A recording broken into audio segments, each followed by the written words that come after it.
L'image d'une journée d'août que l'on n'attendait pas, l'une des grues qui se sont écrasées sur de nombreux chantiers, principalement à Paris, du fait des orages et de la violence des vents, écrasées sur des chantiers et sur des artères, sur des voitures, sur des passants, sur des ouvriers du bâtiment. Au total, il y a eu 10 morts hier, un peu partout en France. 6 morts en moins d'une demi-heure hier pour la seule région parisienne. 6 ouvriers qui travaillaient sur des chantiers, des grutiers pour la plupart, surpris par la violence du vent qui s'est déchaîné vers 14h15. Ils n'ont pas eu le temps de quitter leur engin. Ici à Saint-Denis, une grue abattue après avoir roulé sur ses rails et buté sur les tampons. Le grutier a fait une chute de 40 mètres. À Paris, avenue René Coty, grue abattue par le vent, un passant grièvement blessé, trafic interrompu sur la ligne de Sceaux.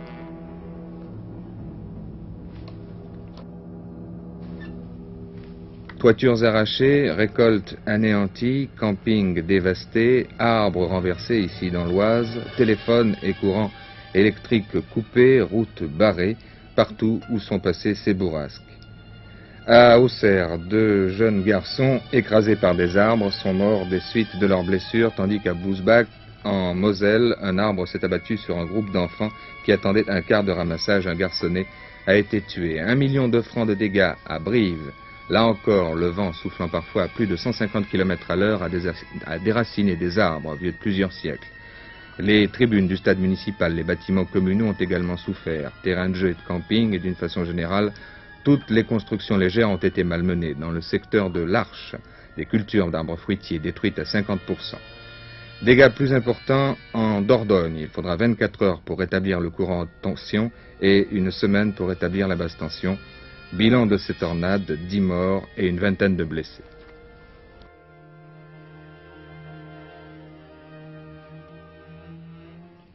Ce n'est pas une consolation, mais ça aurait pu être plus grave. C'est ce que me disait à l'instant M. Thiebaud de la météorologie nationale qui est avec nous pendant que nous regardions ces images. Expliquez-nous cela, M. Thiebaud. Bien, en effet, cette ligne de grains qui a traversé la France pendant la journée d'hier constitue les restes, si l'on peut dire, d'une tempête qui a avorté. C'est-à-dire que hier, la France a été menacée d'une tempête type 6 juillet 69, et heureusement pour nous, cette tempête a avorté, mais la contrepartie, c'est qu'il s'est formé une ligne de grains qui, d'abord atténuée sur la mer, s'est régénérée très rapidement au contact du sol très chaud et qui a donné ces orages catastrophiques qui ont fait beaucoup de dégâts, aussi bien en matériel qu'en vie humaine.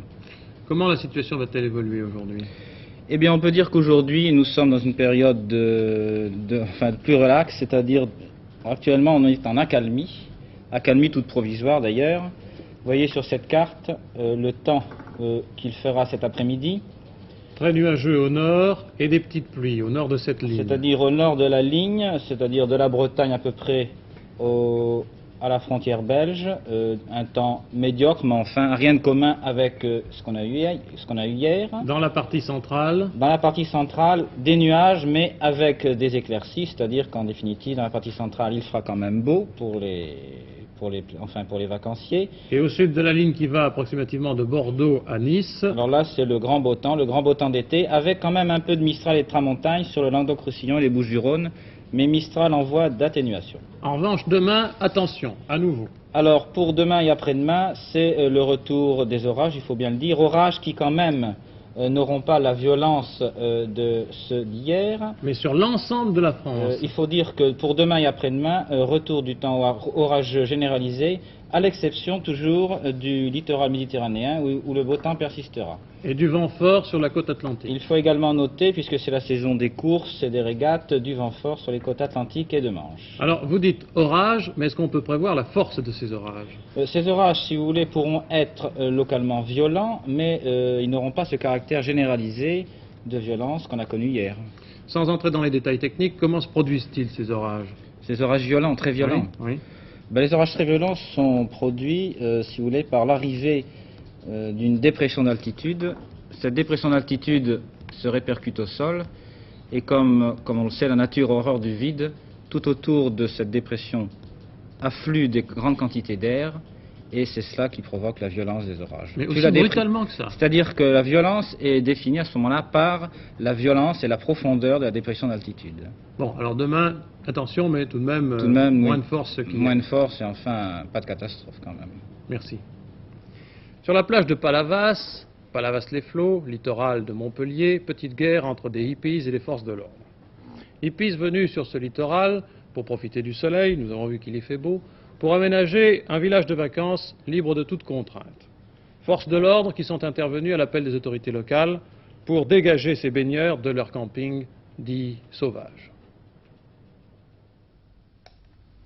Le temps des festivals de pop music semble maintenant terminé. Allait-on assister alors à une autre forme de réunion et de fête spontanée? Le rassemblement de Maglone, qui avait débuté avant-hier à quelques kilomètres de Palavas, en était peut-être la première manifestation. Créons des lieux de vie dans cette société de mort, c'est le slogan que Garçons et Filles avaient adopté dans cette fête qu'ils voulaient sauvage. Aucune contrainte, vivre pleinement, changer la vie, refuser en bloc une société qu'ils dénoncent, s'en séparer pour quelques jours, en attendant peut-être la création spontanée, elle aussi, de communautés, des prétentions légitimes pour certains, une folie stérile pour d'autres. Quoi qu'il en soit, hier soir, le maire de Maglone prenait un arrêté municipal interdisant l'occupation de ce site, et ce matin, c'était l'évacuation par les forces de l'ordre. Tout ne s'est pas passé dans le calme, des heurts se sont produits, il y a eu même quelques blessés de part et d'autre. À l'heure actuelle, c'est la commune de Palavas qui a hérité des adeptes de la fête sauvage. Palavas a vu un rassemblement de hippies traverser sa commune, enfin des groupes de hippies traverser sa commune et s'installer sur la commune voisine de Villeneuve-et-Maglone. Ce matin, c'est le processus inverse qui s'est passé. Ils ont été expulsés du campus qu'ils avaient été installés au pied de la cathédrale. Et de ce fait, on en a vu pas mal dans les premières heures de la matinée se disperser dans les différentes rues, déambuler sur les quais et dans les rues de la ville. Je pense qu'un bon nombre d'entre eux, voyant que ce rassemblement sauvage n'a pas pu se réaliser suivant leur vue, vont se disperser et qui vont se diluer sur toutes les plages du littoral. En ce qui nous concerne, je pense qu'il en restera peut-être un certain nombre à Palavas, mais dans la mesure où on ne perturbe pas la vie de la commune, je pense que nous les supporterons. Aux dernières nouvelles, la fête ne serait pas finie. L'air de la montagne serait-il plus favorable à ce genre de réunion? Quelques-uns parlaient ce matin de se diriger maintenant vers Saint-Hippolyte-du-Fort, dans l'arrière-pays gardois. C'était un reportage de notre bureau d'information de Montpellier. Les policiers français prédisent une rentrée particulièrement houleuse pour leur profession. Messieurs Waterloos et Monat, deux secrétaires des syndicats de policiers, viennent de souligner les problèmes qui se posent à l'ensemble de leur profession, viennent de dénoncer la politique d'une police au rabais et viennent aussi de lancer un nouvel appel pour une réforme des structures de leur profession. Réaction de la direction de la police nationale, critiques qui ne sont nullement fondées, appréciations inexactes qui ne reflètent pas l'état d'esprit de l'ensemble du corps des policiers. Je pense qu'on en reparlera à la rentrée. Dans l'affaire de la garantie foncière, un nouvel inculpé, le 11e, maître Victor Rochenoir, conseil des époux Frankel. Pendant 6 heures, les policiers ont perquisitionné au domicile de l'avocat hier, dans le 16e arrondissement de Paris. Voici la police saisissant des documents avant d'emmener Victor Rochenoir, qui a été incarcéré hier soir. Maître Rochenoir. Un système. Je n'ai pas besoin de système. Oh, mon chien qui est dehors. Est-ce que vous avez été surpris par la décision du juge de vous incarcérer ce soir? Plutôt. Quel sera votre système de défense maintenant? Eh bien, en m'expliquant. Vous estimez innocent? Il faut demander au juge. Mais vous toujours vous occupez que des problèmes de... Bien sûr. Autre nouvelle de France, l'activité gouvernementale à l'Élysée ce matin à partir de 10 h et depuis, dernier conseil des ministres avant les vacances, le prochain devant être convoqué sauf imprévu pour le 24 août. Le président de la République partira pour Brégançon dans le Var en fin d'après-midi. Le Premier ministre, pour sa part, prendra des week-ends prolongés pendant ces 3 semaines dans la région de Bordeaux. Quant aux ministres, ils aménageront leur emploi du temps en fonction de la préparation du budget de leur département ministériel. Monsieur Giscard d'Estaing avec les mesures annoncées hier quant à la libéralisation du contrôle des changes, a voulu rassurer l'opinion et les financiers aussi sur la santé du franc. Personne n'en doute d'ailleurs, les spéculateurs en tout premier lieu, qui font affluer les monnaies étrangères sur les places de France. Mais il y a, sur l'ensemble des marchés financiers, une sorte de nervosité. L'or monte, le dollar baisse, à Wall Street on cote très bas. Alors, qu'en dit la Bourse de Paris? Michel Tardieu. Oui, Jean, les marchés monétaires aujourd'hui sont très nerveux. On dit en bourse qu'il a fallu interrompre la cotation du dollar pendant près d'un quart d'heure à Zurich aussi bien qu'à Londres. Et à Paris ce matin, à l'ouverture, eh bien sûr, l'or était en hausse.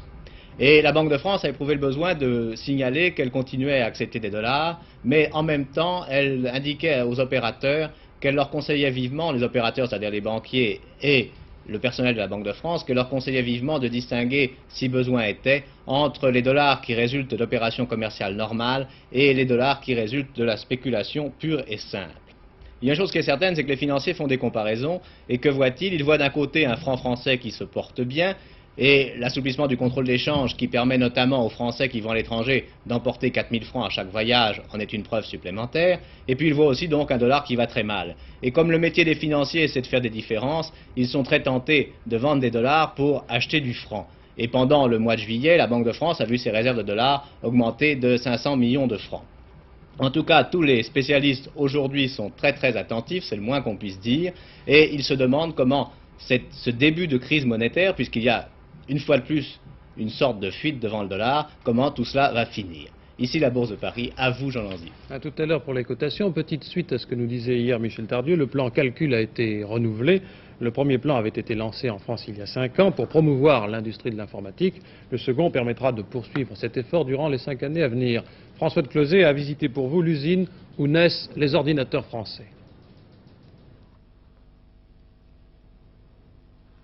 À Toulouse, une usine d'ordinateurs, celle de la Compagnie internationale pour l'informatique Originalité, c'est une usine française. À la suite du rachat par General Electric de la société Bull, il n'existait plus de constructeurs français pour les ordinateurs de gestion. Le plan calcul a permis la naissance de la Compagnie internationale pour l'informatique, filiale Thomson CSF et CGE. 5 ans plus tard, la C2I construit un ordinateur de moyenne puissance, l'Iris 50, et un gros ordinateur, l'Iris 80. Une usine est née où travaillent 1000 personnes. L'ordinateur, c'est un mécano, un assemblage extraordinairement complexe de pièces détachées, de circuits, de systèmes. Tout cela est assemblé à Toulouse. Les plaques qui porteront les circuits sont vérifiées sur cette projeteuse.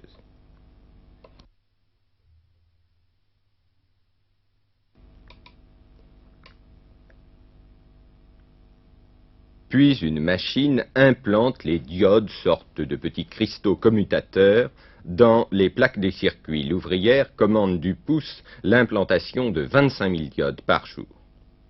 Les plaques passent ensuite sur une vague de métal fondu pour réaliser les soudures. Mais le problème le plus difficile reste celui du câblage. Incroyable complexité des circuits, la machine guide l'ouvrière et refuse d'effectuer les mauvaises connexions. Mais déjà apparaissent des machines entièrement automatiques. L'ordinateur conserve ses informations sur des mémoires, sortes de tapisseries microscopiques comportant un anneau à chaque intersection de fils.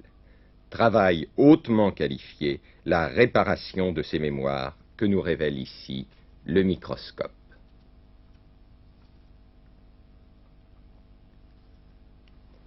À la fin de l'année, la C2I aura fabriqué près de 80 Iris 50 et livré les premiers Iris 80. Mais les clients sont essentiellement des administrations. L'aide de l'État, renouvelée pour 5 ans à la C2I, devrait lui permettre de s'imposer sur le marché commercial et international. Nouvelles du monde et de la Lune. Apollo 15, rien de spécial à signaler, c'est une journée d'entracte qui a commencé il y a maintenant un peu plus de 3 heures pour les astronautes américains. On les a réveillés en douceur et en musique. Prochaine étape importante, prochaines étapes, car il y en a 2. Ce soir, il y a d'abord l'éjection sur orbite lunaire d'un mini-satellite, et puis il y a le départ de cette orbite et l'amorce du retour à la Terre. Chine-États-Unis, Pékin réagit aux déclarations du secrétaire d'État William Rogers que nous rapportions ici même hier. Pas question qu'il y ait aux Nations Unies deux Chines, c'est-à-dire Pékin et Formose, c'est-à-dire Mao et Chiang Kai-shek. Ce serait une supercherie futile et illégale, dit ce matin l'agence Chine Nouvelle. Washington, la Chambre des représentants suspend l'aide américaine économique et militaire à la Grèce, aide sanitaire au Pakistan pour protester contre la politique des gouvernements de ces deux pays. Le Cap, Afrique du Sud, alerte pour M. Herbert, l'opéré du cœur du Dr Barnard, le dernier en date.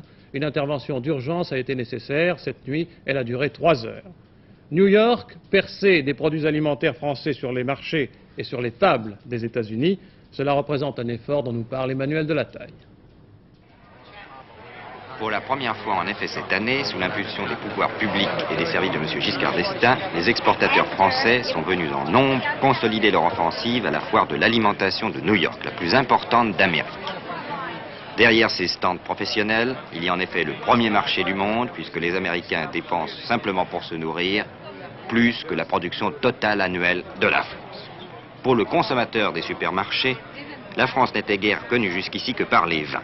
Mais là aussi, cela évolue. D'abord, il y a tout un avenir pour les vins ordinaires, bon marché, et surtout la porte ouverte pour tous les autres produits. Encore faut-il, pour en profiter, conquérir l'Amérique. Comment faut-il faire avec les Américains? Les spécialistes le répètent chaque fois. Très précis, très sérieux, garder des contacts très très serrés. Ce sont des gens qui aiment savoir qu'on s'occupe d'eux et qu'il y a ce qu'on appelle en anglais du follow-up dans une compagnie. Autrement, ils se désintéressent très très vite, oui, ils se désintéressent très très vite. Et il y a tellement de compétition en plus, il y a tellement de produits, il y a tellement de choses.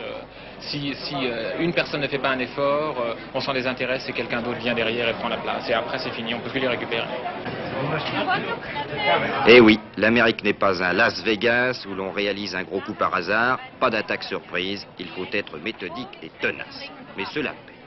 Un fabricant voulait ainsi convertir les Américains aux pruneaux à l'Armagnac, totalement inconnus ici. Pendant 3 ans, il a dû s'adapter aux exigences de la législation sévère américaine. Maintenant, c'est parti. Et il va falloir être capable de produire et livrer à la cadence américaine. Parfois aussi, on doit savoir changer d'idée. Lancés en Amérique, les producteurs de foie gras ont ainsi découvert que l'Américain, au départ, prenait cela pour une vulgaire mousse de porc un peu dure, et qu'il fallait avoir des réflexes rapides et fournir autre chose. On m'a posé comme question, offrez-nous un pâté dans une boîte ronde dans laquelle on puisse rentrer une spatule ayant la forme d'une truelle et avec un pâté qui est une consistance identique à celle du ciment quand on crépit un mur. Voilà les 3 problèmes qui m'avaient été posés et que nous avons résolus, grâce à quoi nous avons pris un marché important d'une compagnie aérienne américaine qui depuis fait des toasts avec ce produit-là. Ils n'ont pas été surpris que vous réagissiez si vite? Ben, ils ont cru d'abord que je ne pourrais pas leur donner satisfaction. Et j'ai dépassé leur désir, puisque l'année d'après, je leur ai suggéré de passer le pâté non plus à la truelle, mais au pistolet. Avec cette offensive générale, la France a augmenté ses ventes d'1/5 l'an dernier. Certes, il reste beaucoup à faire, car nous achetons encore plus de produits alimentaires en Amérique que nous ne lui en vendons. Mais l'expérience montre que lorsque l'attaque est bien menée, elle réussit. Notre meilleure percée, par exemple, le fromage, qui en 3 ans a fait un bond fantastique et trône maintenant dans les supermarchés. Pour cela, il a fallu se faire connaître, s'adapter aux normes américaines qui excluent toute trace d'insecticides, organiser la distribution, etc. Pour animer tout cela, la Sopexa, Société pour l'expansion de nos ventes alimentaires, a délégué une spécialiste de choc, Madame Cerciron, qui avait déjà lancé la campagne en Allemagne. Règle de base pour réussir en Amérique? C'est simple, d'abord d'être à l'heure. Ensuite de savoir ce que l'on veut et troisièmement de pouvoir fournir. Et vous avez eu beaucoup d'obstacles en débutant ici? Quelques-uns, mais enfin ils sont là pour les surmonter. Et les Américains vous font pas peur? Non, les Américains non. Ils sont habitués à être dressés par des femmes. Mais la cuisine, madame, n'est pas seulement une affaire de femmes. 2 dépêches de sport, athlétisme, l'exploit du Jamaïcain Don Quarry cette nuit lors des Jeux panaméricains. Il vient d'égaler le record du monde de l'Américain Smith aux 200 mètres. Il a réussi 19 secondes 8. Le record avait été établi à Mexico en 1968. Notons qu'hier soir, il y avait un vent légèrement favorable, mais c'était dans les limites permises. Et puis en boxe, ce soir à Ascona, c'est ça, Ascona en Suisse, Gérard Macrèze, le Français Macrèze, dispute son premier championnat d'Europe des mouches contre l'Italien Azziari, tenant du titre, mais c'est l'Italien qui part nettement favori. Mercredi, c'est le jour d'Hebdomidi Femmes. Nous y venons avec cette photographie de la princesse Anne d'Angleterre, qui a été prise à Cowes, dans l'île de Wight, rendue célèbre il y a quelques années pour son festival pop, mais qui est aussi un paradis de la voile. Anne vient de baptiser le nouveau voilier-école de la marine britannique qui s'appelle le Royalist. Vous noterez que la princesse porte un Stetson marron du plus élégant effet, ceinturé d'une bande aux couleurs vives. Depuis le début du siècle, on n'avait pas construit de voilier de la taille du Royalist en Grande-Bretagne. Oui, nous y venons à Hebdomidi Femmes avec Paul Lefebvre et Rosie Morel qui précisément nous parlent des femmes et de la mer.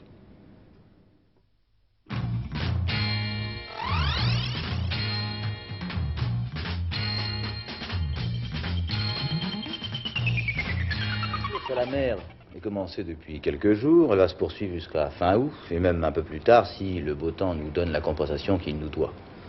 La mer, le soleil, on en rêve finalement toute l'année, et en particulier les femmes qui sont, plus que les hommes sans doute, enfermées dans leur vie quotidienne. Pour elles, la mer, c'est le symbole de la liberté, d'une certaine liberté. Mais la mer, est-ce que c'est bon pour tout le monde? Est-ce que c'est vraiment la panacée à toutes les maladies et à toutes les fatigues, comme on le dit? Voyons d'abord cette première enquête. Vénus, sortant des eaux, en est le symbole. La mer a toujours été considérée comme une source de beauté. Les femmes en sortent souvent amincies, même si elles n'ont pas perdu de poids, car la mer assure une sorte de remodelage du corps, le mouvement des vagues étant un remarquable massage naturel dont le plaisir n'est interdit à personne. En outre, le sable constitue, par son élasticité et sa résistance combinée, un terrain d'exercice idéal. Par exemple, la marche dans l'eau. Sur le sable, les jeux de ballon suffisent parfois à affiner des jambes un peu lourdes. C'est au fond la base de tous les traitements contre l'obsession féminine, la cellulite. Dans l'eau de mer, il y a de l'iode, bien sûr, mais aussi de nombreux sels minéraux nécessaires à l'équilibre de l'organisme. L'air marin possède les mêmes propriétés. En fait, les bains d'air et de vent éliminent les toxines accumulées au cours de l'année. Pour traiter ce qu'on appelle les obésités localisées, c'est-à-dire la cellulite, un premier centre européen vient de s'ouvrir en Corse près de Porticcio. Là, à l'action de la mer et du soleil s'ajoutent les dernières techniques médicales contre la cellulite, ainsi que l'explique Rosie Morel, l'un des médecins du centre. Docteur, vous dirigez un institut qui est le premier, je crois, à traiter la cellulite par l'eau de mer. C'est exact, madame. Je me permets de relever le mot de cellulite, qui est impropre médicalement parlant, et je préférerais dire des obésités localisées. Nous utilisons effectivement l'eau de mer, mais nous avons adjoint à ces techniques de thalassothérapie des techniques d'électrothérapie et de paradium qui doivent former un tout dans ce traitement. Est-ce que vous pouvez nous préciser ces techniques? Ces techniques d'électrothérapie sont assez récentes, enfin, certaines sont anciennes, il s'agit de l'ionisation, mais nous avons maintenant un appareil qui nous permet d'utiliser des courants beaucoup plus intéressants, d'avoir une ionisation sous un ampérage plus important, et à cette ionisation s'ajoute une électrostimulation des muscles qui est tout aussi importante dans le traitement dit des cellulites. Mais vous faites pénétrer une substance particulière grâce à ça. Nous faisons effectivement pénétrer une substance particulière qui sont des dérivés de l'hormone thyroïdienne associés à des produits de diffusion pour dissoudre les graisses. Pour dissoudre les graisses qui ont un effet donc lipolytique. Est-ce qu'il existe des techniques purement électriques? Oui, il existe des techniques purement électriques des traitements de l'obésité, mais elles sont insuffisantes.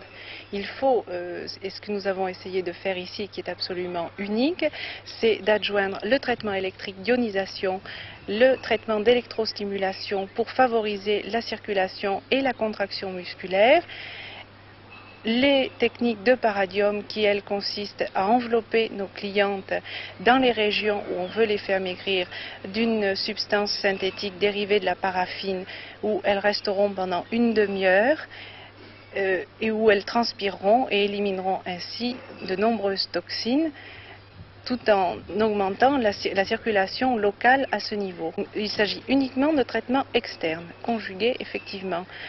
Après le paradium, nous avons des séances de rééducation en piscine et en salle où on continue cette action sur les muscles et sur le tissu Nous faisons travailler avec nos kinés les muscles de la sangle abdominale qui sont toujours relâchés, les muscles fessiers qui ne travaillent pratiquement jamais dans la vie courante et les groupes de muscles que nous appelons pelvitrocantériens. C'est-à-dire, c'est un des méfaits de notre station assise, la cellulite. Exactement. D'autre part, évidemment, nous ajoutons à ces traitements les traitements d'hydrothérapie pure, que ce soit les douches sous-marines, qui sont des douches sous pression que l'on donne dans de grandes baignoires et qui ont un effet vibratoire et qui ont pour but de libérer et d'assouplir les tissus et de masser les tissus en profondeur. Le tout à l'eau de mer. Le tout à l'eau de mer. Combien dure la cure? Le traitement pour une séance doit durer 2h30 à 3h. Et la durée totale de la cure? La durée totale de la cure varie selon l'importance des obésités à traiter, entre 12 et 18 jours. Est-ce que les résultats de la cure sont mesurables? Bien entendu, car nous mesurons nos clientes avant et après et même en cours de traitement, donc cela se solde par des centimètres perdus et quelquefois des kilos. D'autre part, je dois ajouter que le paradium et l'eau de mer donnent une peau extrêmement belle. En somme, Rosie Morel, la mer, ça paraît formidable, mais est-ce qu'il n'y a tout de même pas quelques contre-indications? Eh bien, il y a des contre-indications générales et bien connues qui s'appliquent aux femmes comme aux hommes, ce sont les affections pulmonaires et cardiaques. Mais il y a des contre-indications spécifiquement féminines et quelquefois mal connues, d'ordre gynécologique, par exemple. Des infections ou un fibrome qui saigne sont des contre-indications absolues et les femmes ne pensent pas aller voir leur gynécologue avant de choisir les vacances à la mer. Et il y a aussi, encore moins connu, des contre-indications d'ordre psychologique. Vous voyez, c'est un peu difficile à expliquer parce que ça repose sur des notions qui sont presque d'ordre psychanalytique, mais le fait de se trouver brusquement transporté d'une atmosphère confinée, extrêmement occupée, jour après jour, minute après minute, à une espèce de liberté, de détente dans une immensité plate, et aussi de dénuder son corps, et donc de se retrouver, pour peu qu'une femme cache une névrose dans sa surexcitation quotidienne, ou bien ne se soit pas acceptée telle qu'elle, vous déclenchez une dépression. Et les dépressions ne sont pas rares au retour d'un séjour à la mer. Enfin, pour les femmes qui ne sont pas concernées par toutes ces contre-indications physiques ou psychologiques, tout va bien. Vous avez vu, la mer est excellente, comme l'a montré le reportage, mais tout de même, il faut l'employer à bon escient. Par exemple, les bains de mer ne doivent pas être trop longs et il faut s'essuyer quand on en sort parce que les femmes ont facilement les intestins fragiles et garder un maillot mouillé entraîne certains inconvénients. Par contre, les femmes enceintes n'osent pas se baigner, or c'est excellent pour elles, ça n'est pas contre-indiqué. Ce qui est contre-indiqué, c'est de s'exposer trop longtemps au soleil. Ah oui, le soleil. Le soleil, il présente certainement pas mal de dangers finalement. Il présente des dangers, c'est son excès qui présente des dangers. En lui-même, c'est vraiment miraculeux. Le soleil, par ses rayons ultraviolets, désinfecte la peau. Vous voyez, les boutons, l'acné même disparaissent au soleil. Le soleil guérit le psoriasis, qui est une maladie de peau redoutable. Mais si ces rayons ultraviolets ont cet effet, ils sont aussi à haute dose brûlants et asséchants pour la peau. Et on a fait récemment des expériences montrant sur des coupes de peau de gens bronzés une détérioration assez profonde des cellules. Et les femmes qui, à l'heure actuelle, sont fières d'être bronzées toute l'année, à 50 ans, risquent d'avoir la peau plissée, des marins exposés trop souvent au soleil. Alors quelle est la mesure raisonnable ? La mesure raisonnable, c'est difficile, c'est bronzer en bougeant, si possible, ne pas se mettre immobile, faire le lézard pendant des heures, c'est se protéger la peau, bien sûr, c'est accepter un hâle moyen au lieu de devenir tout noir, et c'est faire attention, je tiens beaucoup à souligner ce cas particulier, des jambes quand on a des varices, n'est-ce pas? Le soleil, à petite dose, active la circulation locale, ce qui est bon pour la peau. Les ongles, les cheveux poussent plus vite au bord de la mer, mais si vous avez des varices, l'exposition prolongée au soleil est nettement mauvaise. Elle congestionne les veines. Ce qu'il faut faire pour les varices, c'est marcher dans l'eau de mer à peu près à hauteur de mi-mollet. C'est remarquable comme thérapeutique. Et toutes ces huiles dont on parle beaucoup, que faut-il en penser? Est-ce qu'il faut en mettre beaucoup ou pas? Je crois qu'il faut en mettre régulièrement, elle protège tout à fait réellement la peau. Ça a été une très précieuse innovation. Ce qu'il ne faut pas oublier non plus, c'est qu'il ne faut pas, après ces huiles, pour se rafraîchir, mettre de l'eau de Cologne, parce que l'eau de Cologne contient de l'essence de bergamote, qui est photosensibilisante, c'est-à-dire qui augmente l'action de la lumière solaire, et à ce moment-là, vous avez de magnifiques taches brunes, et qui ne disparaissent pas, là où vous avez mis l'eau de Cologne. Eh bien, j'espère que toutes ces indications, tous ces renseignements vous sont utiles et bonnes vacances. Merci Paul. Rosie Morel vient d'un des pays du soleil, on le sent, elle a un petit accent du côté de Pézenas, un petit fond d'accent. Elle aime le soleil comme beaucoup, mais elle est prudente et je crois qu'elle a raison. La bourse, Michel Tardieu, les cotations. Eh bien, le marché est très irrégulier, il y a même un certain nombre de baisses sensibles. Comme d'habitude, quand le marché de la monnaie et quand le marché de l'argent est nerveux, eh bien, c'est sur le marché de l'or qu'il se passe des choses. Une fois de plus, le métal bat aujourd'hui des records. Vous voyez que le plafond de 7500 que le lingot n'arrivait pas à crever a été crevé aujourd'hui. On a coté 7510 au deuxième cours.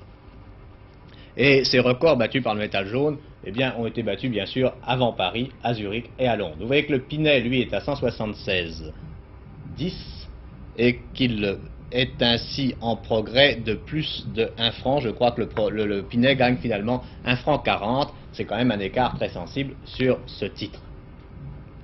Les baisses, il y en a beaucoup, je vous l'ai dit, et les hausses sont rares, vous en verrez quand même quelques-unes tout à l'heure.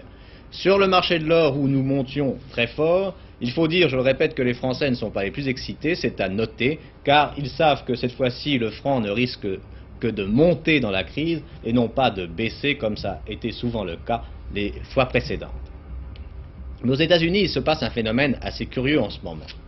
Et un phénomène qui fera plaisir à tous les tenants de l'économie libérale, à tous ceux qui croient qu'il existe des mécanismes compensateurs naturels. Vous savez que l'inflation continue aux États-Unis comme ailleurs. Mais le gouvernement américain ne paraît pas décidé à faire grand-chose actuellement pour la combattre. Il paraît même tout prêt à l'accepter si c'est le prix qu'il doit payer pour relancer l'activité industrielle et pour aborder les élections de 72 avec le minimum de chômage.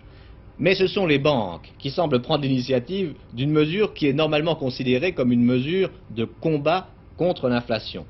Une banque de Détroit vient en effet de porter son prime rate, c'est-à-dire son taux d'intérêt de base, celui qui sert à définir tous les autres taux, de 6 à 6,50.